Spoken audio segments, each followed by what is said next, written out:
جی T وی میں مجاہد ولوی آپ کو خوش آمدید کہتا ہے، اور آپ کو علم ہے کہ اس وقت پاکستان کی ساری سیاست سینٹ کے الیکشن پر آ گئی ہے۔ خاص طور پر اسلام آباد کی جو نشست ہے وہ بڑی پی ڈی ایم اور تحریک انصاف کے لیے کڑا امتحان بن گئی ہے۔ گیلانی صاحب نے آپ نے دیکھا ہوگا کہ بدھ کی شام کو شاید انہیں یہ اس بات کا الہام ہو گیا ہو، تو انہوں نے یہ کہا کہ جو میرے کاغذات نامزدگی جو مسترد نہیں ہوں گے یا ہوئے تو اس کا سبب یہ ہے کہ میرے دائیں بائیں دو پرائم منسٹر کھڑے ہیں۔ یعنی ان کا کہنے کا مقصد تھا کہ ہو سکتا ہے اتنا پریشر بڑھے کہ ان کے جو پروپوزر اور سیکنڈر بھی ان کے ساتھ نہ کھڑے ہوں، لیکن ایک طرف راجہ پرویز اشرف کھڑے تھے اور دوسری طرف ہمارے شاہد خان عباسی کھڑے تھے۔ گیلانی صاحب نے بھی کل میں نے آپ کو بتایا تھا گفتگو دکھائی تھی، خاقان عباسی نے تحفظات کا اظہار کیا، بلکہ یہاں تک کہا کہ الیکشن کمیشن جو ہے وہ جانبدار ہو گیا ہے۔ راجہ پرویز اشرف نے اس سے بڑھ کر کہا، لیکن گیلانی صاحب نے جو کچھ کہا ذرا وہ سن لیں، اور کیونکہ اس کے بعد بہرحال ان کے کاغذات نامزدگی جو ہے وہ منظور ہو گئے۔ خاقان عباسی صاحب یا راجہ پرویز اشرف صاحب نہ ہوتے تو میرے پیپر ریجیکٹ ہو جاتے، مگر اگر ان کے کوئی پیپرز کی کمی ہے یا کوئی چیز ہے، ان کو اب ٹائم دیا جا رہا ہے کہ چلیں آپ فردر تیاری کر آئیں۔ مگر یہ بھی ہوا کہ جہاں اگر یہ الزام ہمارے خاقان عباسی صاحب یا راجہ پرویز اشرف یہ کہہ رہے تھے، یا ہمارے محترم سابق وزیر اعظم یوسف گیلانی یہ کہہ رہے تھے، جن کے حوالے سے یہ کہا جا رہا ہے کہ پیپلز پارٹی جو اس وقت ایک حد تک ذرا آپ دیکھ رہے ہیں محتاط لفظ استعمال کر رہی ہے، اس کا سبب یہ ہے کہ وہ یہ کہتی ہے کہ اس بار سینٹ کے الیکشن میں اسٹیبلشمنٹ جو ہے مداخلت نہیں کرے گی۔ لیکن بہرحال پرویز رشید صاحب کے جس طرح کاغذات نامزدگی مسترد کیے گئے، یہی کہ وہ پنجاب ہاؤس جہاں وہ رہتے رہے ہوں گے، کبھی چائے پانی ہی پیا ہوگا، 5,000 میں اور کیا ہو سکتا ہے، اس سے زیادہ تو کچھ نہیں ہو سکتا، صرف اس سبب ان کے مسترد کر دیے گئے۔ اور یوں نون لیگ کا یہ بیانیہ سامنے آیا کہ ان کے خلاف جو ہے الیکشن کمیشن ہے اور نہیں چاہتا، اور خود اس کا اظہار ہمارے محترم پرویز رشید نے بھی کیا۔ رقم وہ کہتے ہیں میں اس کو ادا کرنے کو تیار ہوں، مجھے بتائیے میں اس رقم کو فٹ پاتھ پہ رکھ دوں چل کے، میں اس رقم کو کہاں پہ جمع کراؤں؟ اس میں کس کو میری مدد کرنی چاہیے تھی؟ اس میں میری مدد الیکشن کمیشن آف پاکستان کو کرنی ہے کہ الیکشن کمیشن حکم دیتا اس ادارے کو جس نے ڈیمانڈ کریٹ کی ہے، اور کل ہم نے درخواست بھی دی ہے الیکشن کمیشن کو کہ اس ادارے سے کہیے کہ ہم پیسے دینے کو تیار ہیں، ہم سے پیسے وصول کریں،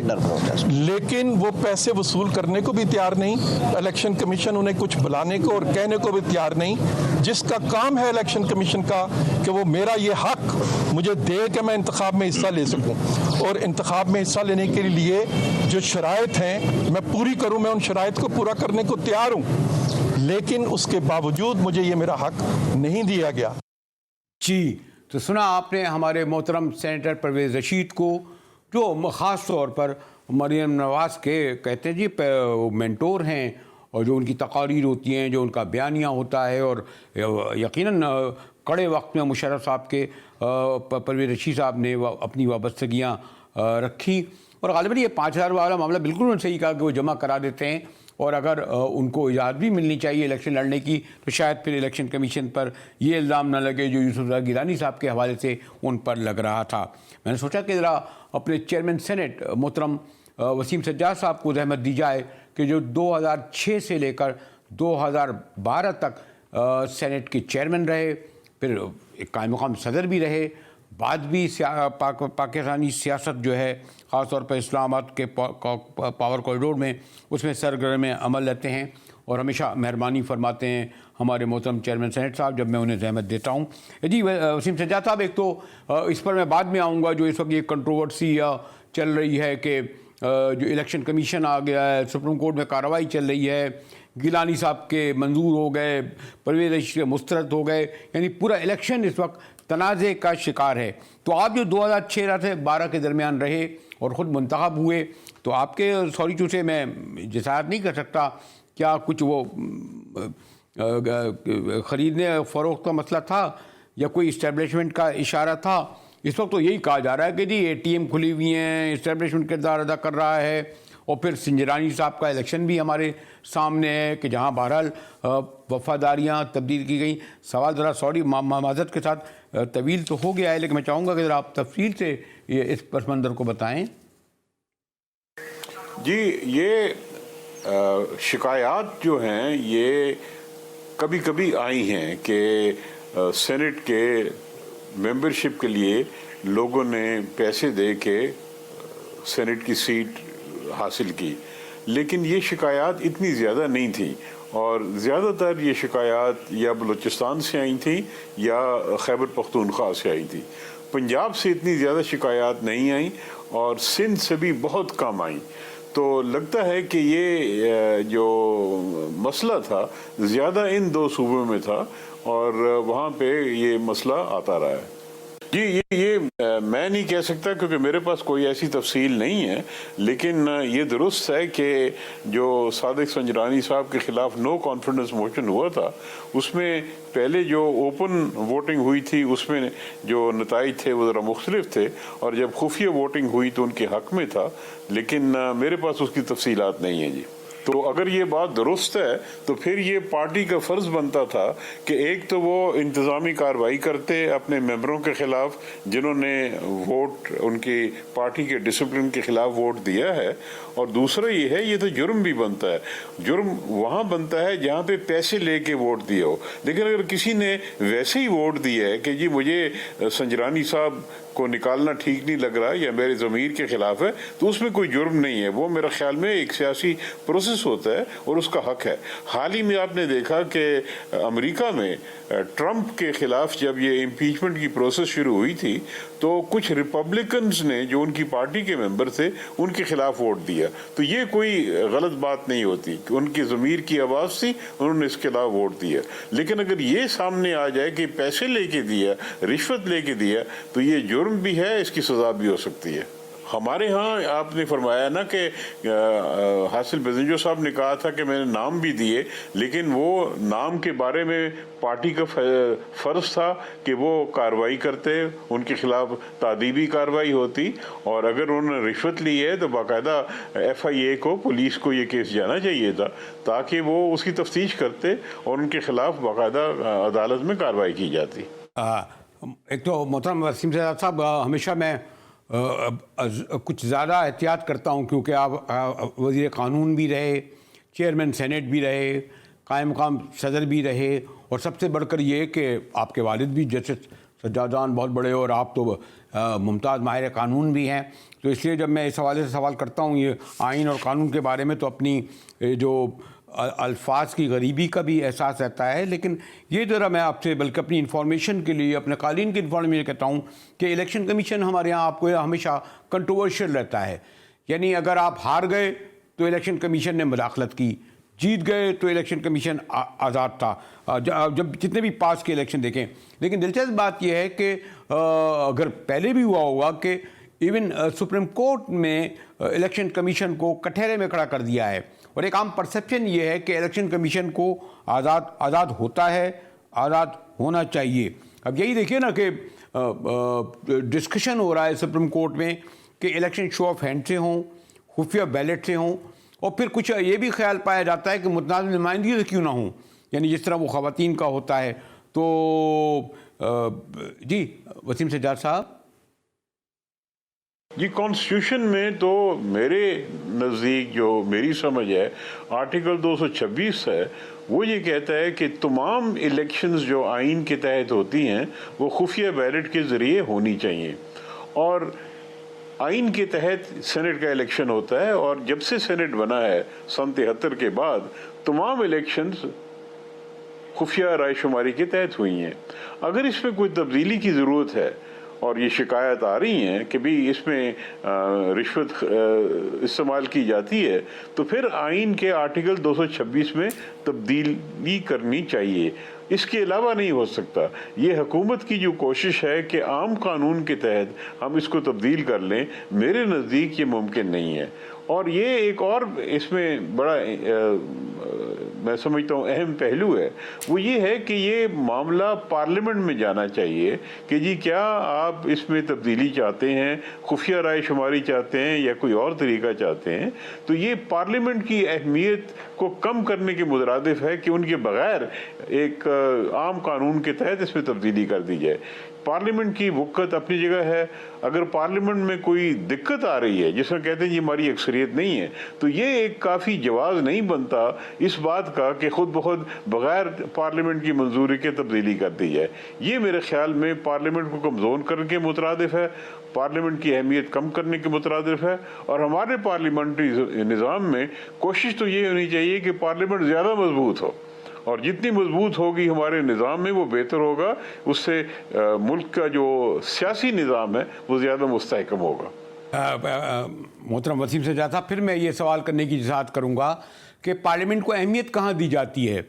آپ اگر فالو کریں کہ ہمارے جو پرائم منسٹرز ہیں وہ پارلیمنٹ کی ان کی شرکت کی کیا وہ ہے، وہ جو پلیٹ ادارہ ہے وہ تو بتاتا ہے کہ میاں نواز شریف کتنی بار پارلیمنٹ میں آئے، اور خود ہمارے محترم عمران خان صاحب نے کس وقت کتنی بار شرکت کی. خود پرائم منسٹر عمران خان کو یہ کہنا پڑا کیونکہ وہاں ان کے ساتھ بدتمیزی ہوتی ہے، بد تہذیبی ہوتی ہے، الٹے سیدھے سوال ہوتے ہیں، اس لیے وہ وہاں پر نہیں آتے. تو یہ تو ایک الگ موضوع ہے جس میں تفصیل میں نہیں جاؤں گا. جیسے آپ خود کو علم ہے کہ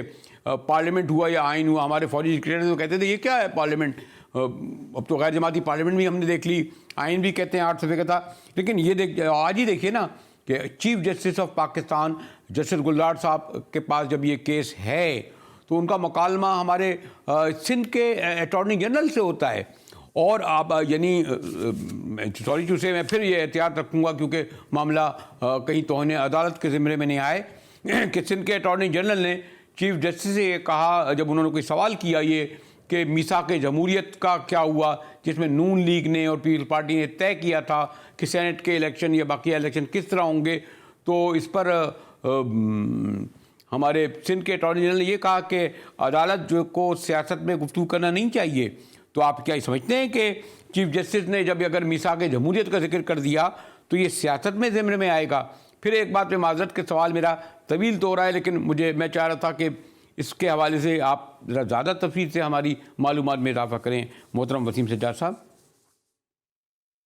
خیال میں اگر جو سوال ہے اس تک محدود رہا جائے، جو سوال سپریم کورٹ کے سامنے یہ ہے کہ کیا خفیہ رائے شماری یا اوپن بیلٹ بغیر آئین میں ترمیم کے تحت ہو سکتی ہے کہ نہیں. تو یہ سوال سپریم کورٹ کے سامنے ہے، یا وہ سیاسی ہے یا غیر سیاسی ہے، اس سے قطع نظر یہ سپریم کورٹ کی ایک ذمہ داری ہے کہ ان کے پاس یہ ریفرنس آیا ہے اس کا وہ جواب دیں اور وہ واضح طور پہ بتائیں کہ کیا سینٹ کا الیکشن بغیر آئین میں ترمیم کے عام قانون کے ذریعے اس میں تبدیلی لائی جا سکتی ہے کہ نہیں. بہرحال اس حد تک وہ ان کے پاس سوال ہے. اب وہ جو دوسرے سوالات ہیں ہو سکتا ہے کہ سپریم کورٹ اپنے ذہن کو زیادہ صاف کرنے کے لیے ان کے جو سوالات اٹھتے ہیں وہ پوچھتے رہتے ہیں، لیکن ضروری نہیں کہ یہ فیصلے کا حصہ ہوں.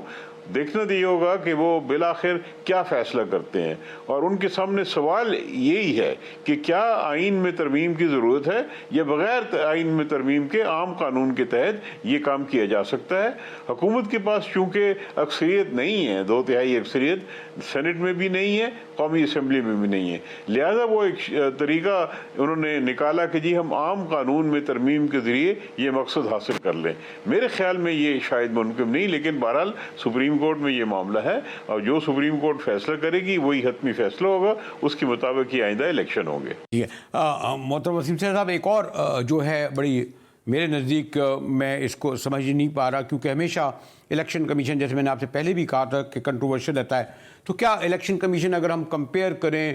دنیا کے دیگر ممالک کے معاملے میں وہ کتنا اس کو آزاد ہوتا ہے آئینی طور پر؟ کیونکہ ابھی تو ہم یہ دیکھ رہے ہیں کہ سپریم کورٹ کے چیف جسٹس نے ہمارے الیکشن کمیشن کو کٹہرے میں کھڑا کیا ہوا ہے. سوال و جواب ہو رہے ہیں کہ آپ نے کیا کیا، یہ جو کے پی میں ووٹوں کی خرید فروخت ہوئی، آپ نے کیا کیا، یہ جو اب تک یہ جو سوالات اٹھائے جا رہے ہیں. تو سوال یہ ہے کہ کیا آئینی طور پر آپ کہتے ہیں پارلیمنٹ بالادست ہے، تو پھر پارلیمنٹ میں یہ سوال ہونا چاہیے الیکشن کمیشن کے حوالے سے. وہاں تو ہمارے سپریم کورٹ کے چیف جسٹس جو ہیں وہ